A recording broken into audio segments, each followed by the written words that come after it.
Hindi naman talaga ako buhay. Siguro ko talaga ang sira. Bakit ako? Sa mga second class, nakapos na ang mating mo. Oh, hindi ah. Hindi ko nagagamitin kasi. Hindi, maayos ko siya nagamit kanina. Maayos ko siya nagamit kanina. Ewan ko na lang kung baka barumbado kang magano. Kasi baka na-pursa mo yung bagay na ano.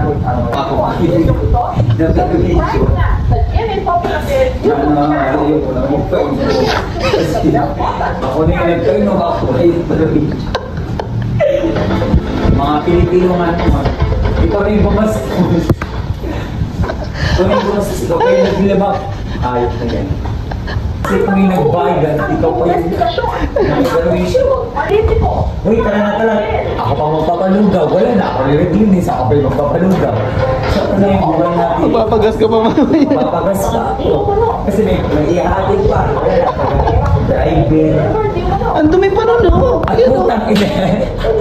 Inuusan mo. Tanggalin mo yan. Wala yan. Palitan mo ng tiles. Ayun na. Promise, pag birthday mo pala, kailangan din. Bakit ng birthday ko? Kailangan birthday mo. Patay na ng tao dun. Oo, sa bagay matanda ka na naman. Pero ako eh. Ikaw yung nagpaino. Bibili ng alak. Palugaw. Driver. Janitor. Ako na ngayon nagpainom. Ako pa yung magkakulit ng basura. Sula na ito, di ka na. Next time kasi wag na mag-birthday. Dapat kinuha na ako ni Lord ng ano kasi ang hirap pala ng buhay. At saka hindi pa nila kailangan ng masamang ugali doon. Kaya mabubuhay ka pa. Ang dami na inom mga tuba. Wala na iba na lang sa loob. Nga naman.